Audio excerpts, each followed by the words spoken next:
मंडळी कसे आहात? तर हे बघा मी इथे आली आहेत बकऱ्या घेऊन चारण्यासाठी। तर हे बघा बकऱ्या कशा मस्त खात आहेत आणि वातावरण आहेत ना इतकंच म्हणजे खराब वातावरण आहे की अक्षरशः पावसाचे थेंब पडत आहेत वरतून। तर हे बघा आता अक्षरशः छोटे छोटे पावसाचे थेंब पण पडत आहेत। तर आता एक 2-5 तारखेपर्यंत पाऊस सांगितलेला आहे आणि हे बघा थेंब पण पडत आहेत। आणि तर मित्रांनो प्रत्येकाच्या शेतामध्ये जे गहू आहेत ना तर ते गहू काढायला आले आहेत। अक्षरशः काही जे शेतकरी पण आहेत ते आपले गहू जे आहेत ते गहू काढत आहेत। तर तुम्ही सांगा अशा परिस्थितीमध्ये जर पाऊस आला तर खूप मोठ्या प्रमाणात शेतकऱ्यांची जी नुकसान आहे ती होणार आहे। तर माझा देखील गहू काढायला आला आहेत, म्हणजे जे पाणी सोडलेलं आहे आणि तो काढायला आला आहेत। जर खूपच सारा पाऊस झाला आणि वारं पण झालं ना तर गहू खराब होणार आहेत आणि जेणेकरून गहू जो आहे तो खाली झोपणार आहेत। आणि मका पण तुम्ही बघितली असेल माझ्या व्हिडिओमध्ये की मका पण आता काढण्यासाठी आलेली आहे। तर मका पण खाली पडेल। तर बघा म्हणजे आजचं झालं आहे काय, कारण की निसर्गाचा नियम नाही राहिला आहे। म्हणजे पहिल्यासारखं कसं पावसाळ्यामध्ये पाऊस पडायचा, उन्हाळ्यात ऊन लागायचं आणि हिवाळ्यात थंडी वाजायची, पण आता सगळंच उलटं झालं आहे। म्हणजे जो पाऊस आहेत ना तो अगदी उन्हाळ्यात पडतो, हिवाळ्यात पडतो आणि पावसाळ्यात देखील, म्हणजे पावसाळ्यात पडतच नाही जास्त, पण उन्हाळ्यात आणि हिवाळ्यात पडतो तो। तर हे बघा आता काही पावसाचे दिवस नाही आहेत, पण मग तरी पण आता पाऊस पडणार आहे सांगितलेलं आहे।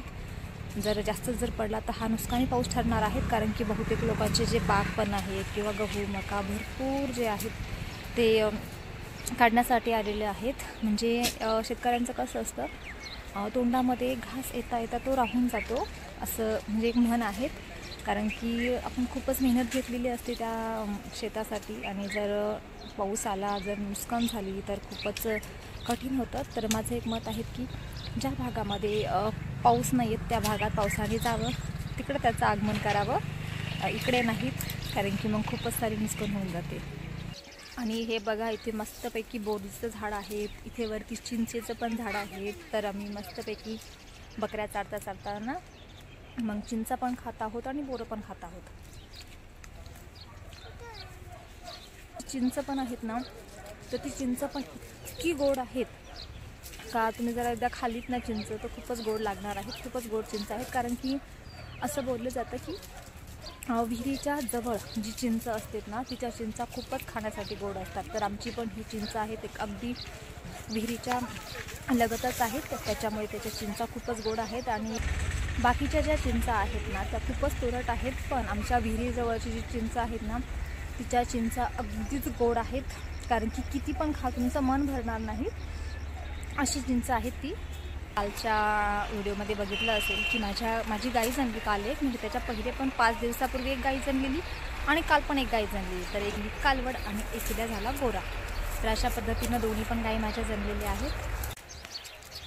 आणि आज सकाळी माझ्या मिस्टरांना फर्स्ट शिफ्ट होती आणि ते ड्युटीवर गेले आहेत। आणि मग त्यांच्या जाण्याच्या नंतर मग मी गोठ्यातलं आवरलं आणि गाई जणलेली आहे तिला पण अगदी गरम पाण्याने मस्तपैकी धुवून काढलेलं आहेत।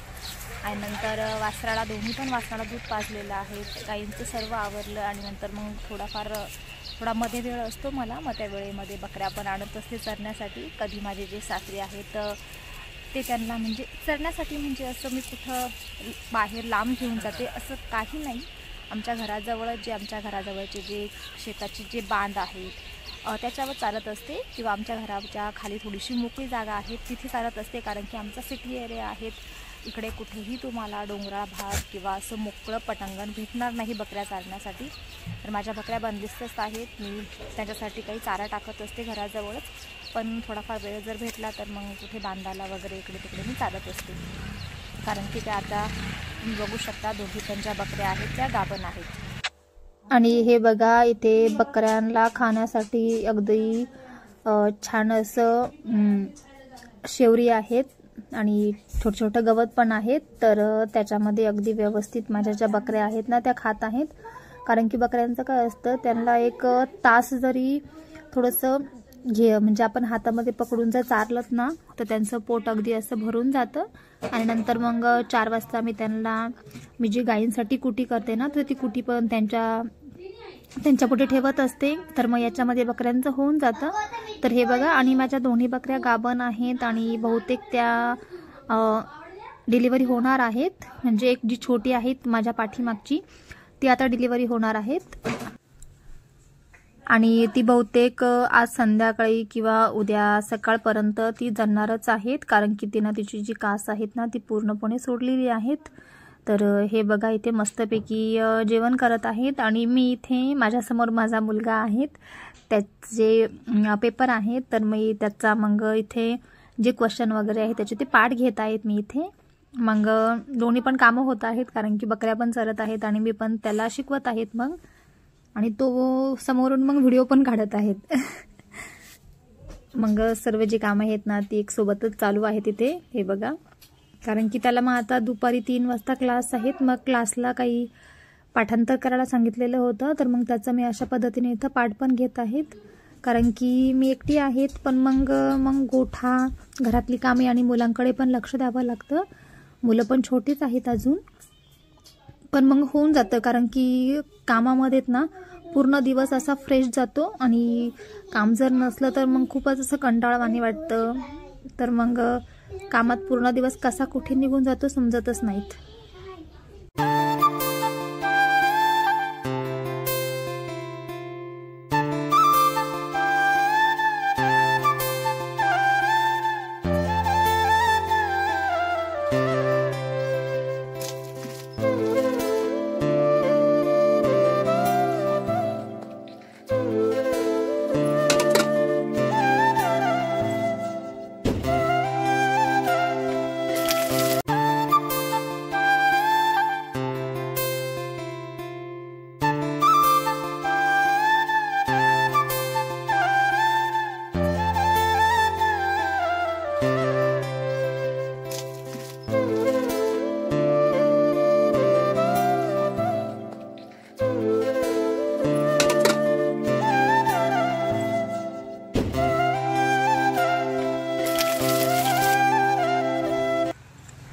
आणि हे बघा, इथे आम्ही आणलेली आहेत गलवर. कारण की गलवर का आणली आहेत, कारण की आमच्या इथे तुम्हाला मागच्या व्हिडिओमध्ये बोललेले आहेत की माझ्याकडे कोंबड्या आहेत आणि बकऱ्या पण आहेत. तर मग त्यांना खाण्यासाठी ना आमच्या इथले जे नगरपालिकेचे कुत्रे आहेत ना, म्हणजे जे नगरपालिकेने आमच्या एरियामध्ये आणून सोडलेले आहेत ना, तर ते कुत्रे अक्षरशः कोंबड्या किंवा बकऱ्यांवर डायरेक्ट अटॅक करतात.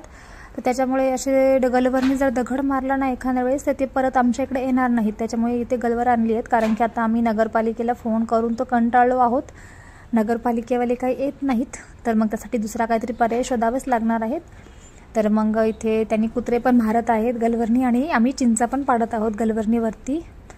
तर खूप पिकलेल्या चिंचा आहेत आणि चिंच छान पण लागतात. मग तेवढंच दिवसभर टाइमपास पण होऊन जातो. तर हे बघा, इथे चिंचा पण पाडत आहेत आणि नंतर कुत्रे जर समोर आलेत तर मग त्यांना दगड पण मारत आहोत आम्ही. कारण की त्यांचं काय आहेत ना, त्यांच्या तोंडाला जे रक्त लागलेले आहेत, कारण की आता मागेच एक मोठा कोंबडा त्यांनी पकडून दिलेला माझा, आणि मग त्याच्यामुळे ते सारखे, म्हणजे त्यांना माहीत होऊन गेलेलं आहेत की इथे कोंबड्या आहेत. मग ते सारखे आमच्या गोठ्याच्या किंवा घराच्या अवतीभोवती येत राहतात आणि ते नजर ठेवून असतात की केव्हा कोंबड्या दिसतील आणि त्यांना आम्ही पकडू.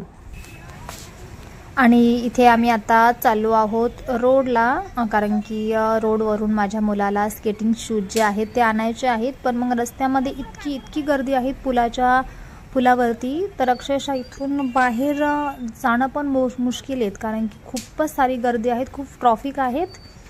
म्हणजे बहुतेक पुढे समोर कुठे ॲक्सिडेंट वगैरे झाला असेल त्याच्यामुळे गर्दी आहेत, किंवा मग दुसरे काही प्रॉब्लेम असेल, माहीत नाही आम्हाला.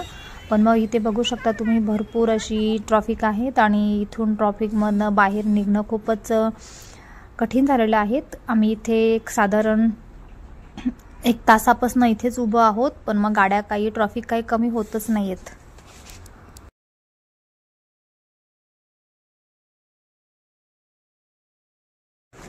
आणि हे बघा, खूप ट्रॉफिक होती. त्या ट्रॉफिकमधून कसं तरी बाहेर निघून आम्ही इथे रोडमध्ये आलो आहोत. आणि आता अक्षरशः 8:45-9 झालेले आहेत आणि दुकान पण खुलं होतं. फोन करून बघितलेला की दुकान आहे, उघडं आहेत, म्हणून आम्ही इथे आलो आहोत. आणि आता मुलाला इथे मग हे स्केटिंग शूज जे आहेत ते घेतलेले आहेत, कारण की उद्या सॅटरडे आहेत आणि मग त्याची सिलेक्शन वगैरे आहे स्कूलमध्ये, तर मग शूज हवे होते, तर आम्ही इथे घ्यायला आलो आहोत. त्याच्याकडे सुरुवातीला पहिले स्केटिंग शूज होते, पण मग ते कसे खूपच जुने झालेले होते आणि त्याला आहेत ना ते 4 चाकं तसे होते, तर हे आता सिंगल चाकांचे आहेत, तर असे आम्ही इथे घेत आहोत. तर हे बघा, कारण की त्याला हे आवडले आहेत, म्हटलं मग ठीक आहेत, कारण की आम्ही काय करतो मुलांच्या बाबतीत कुठलेही कमी करत नाहीत, कारण की त्या वस्तू त्यांच्या कामीच पडणाऱ्या आहेत आणि हे चांगल्यासाठी करत आहेत. कारण की मुलांना तुम्ही पण तुमच्या मुलांना स्केटिंगमध्ये किंवा जे स्पोर्ट्स लेवलचे जे आहेत ना खेळ त्याच्यामध्ये अवश्य भाग घ्यायला त्यांना प्रोत्साहन द्या आणि त्यासाठी जर पैसे खर्च करावे लागले तर अर्थातच करा, कारण की त्यांची एक आवड असते. आणि हे जे आहेत तुम्ही इंटरनॅशनल हे जे स्पोर्ट खेळ वगैरे गेम आहेत ते तुम्ही इंटरनॅशनल लेवलवर पण खेळू शकतात. तर हे बघा, त्याच्यामुळे त्याला इथे मग मी, कारण की त्यांच्या स्कूलमध्ये स्केटिंग किंवा मग आपलं हे क्रिकेट त्याचं सिलेक्शन होत असतं आणि तिथून जर एक दोन विद्यार्थी जर गेले तर पुढे तुमच्या इंटरनॅशनल लेवलपर्यंत पण ते जाऊ शकतात. आणि त्याला आता ह्या स्केटिंगची इतकी सवय नाही आहेत, कारण की आमचे घरचे जे स्केटिंग आहे ते थोडेसे वेगळे आहेत, ते नॉर्मल आहेत आणि हे इंटरनॅशनल लेवलचे आहेत. तर मग काही नाही, तो खूप हुशार आहे, तो अगदी थोड्या वेळातच शिकला पण आहेत आणि घरी जाऊन पण थोड्या वेळात तो पूर्णपणे शिकणार आहेत. तर हे बघा, त्याला म्हणजे स्केटिंगची त्याला चांगली 2-1 वर्षापासून तरी सवय आहेत, पण मग आता थोडेसे आम्ही भारीमधले एक स्केटिंग शूज घेत आहोत, कारण की जेणेकरून त्याला पण जे स्पोर्टमध्ये भाग घेण्यासाठी जे तिथले जे सर पण आहेत ना ते सिलेक्ट करतील. तर अशामुळे त्याला थोडे चांगल्या क्वालिटीचे आम्ही इथे शूज घेत आहोत. आणि आता इथे खूपच उशीर झालेला आहे, साधारण 10 वाजलेले आहेत, म्हणून मग आम्ही इथे बाहेर थोडंसं खाऊन घेत आहोत. हे बघा, मग आम्ही इथं आता घेतली आहेत सोयाबीन चिली आणि पावभाजी. तर नाशिक रोडचं अगदी फेमस हे पावभाजी सेंटर आहे, तिथे आम्ही पावभाजी खाण्यासाठी आलेलो आहोत.